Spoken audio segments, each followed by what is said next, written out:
মাঠে আছেন রাজ্য বামফ্রন্টের চেয়ারম্যান কমরেড বিমলদা, কমরেড সূর্যদা,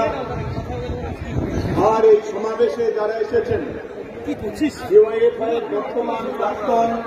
এবং এই সমাবেশে যারা এসেছেন তাদের সবাইকে আমি অভিনন্দন জানাচ্ছি, শুভেচ্ছা জানাচ্ছি, লাল সালাম জানাচ্ছি। এরপরে কমরেড মীনাক্ষী এবং কমরেড সেলিমদা বলবেন। এটা ঠিকই যে ব্রিগেডের এবার সমাবেশের মঞ্চটা একটু অন্যরকম হয়েছে, ফলে অসংখ্য মানুষ যারা পিছনে আছেন সামনে আসতে পারছেন না। আর কিছু করার নেই, আমাদেরকে এইভাবে মিটিং যে নভেম্বর মাসের 3 তারিখে যেটা ডিওয়াইএফআই প্রতিষ্ঠা দিবস,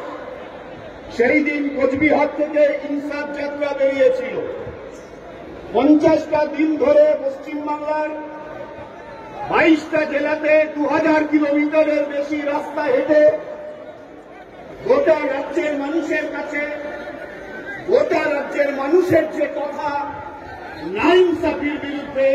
ইনসাফের যে লড়াই, ইনসাফের যে কথা, সেই কথা ওরা বলেছে এবং ওরা আওয়াজ দিয়েছিল, আহ্বান জানিয়েছিল যে যৌবনের ডাকে জনগণের ব্রিগেড। আমি একজন ট্রেড ইউনিয়নের কর্মী, আমরা জানি যে যৌবনের ডাকে জনগণের এই ব্রিগেডে যেমন ছাত্ররা, যুবরা, তরুণ প্রজন্ম যেমন আছেন, কলে কারখানার শ্রমিকেরা আছেন, কর্মচারীরা আছেন, মাস্টার মশাইরা আছেন, গ্রামের কৃষক, ক্ষেত মজুর আছেন, বন্ধ কারখানার শ্রমিক আছেন, অসংগঠিত ক্ষেত্রের শ্রমিক আছেন, কাজ পাচ্ছেন না,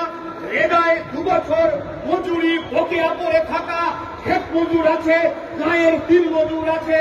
গরিব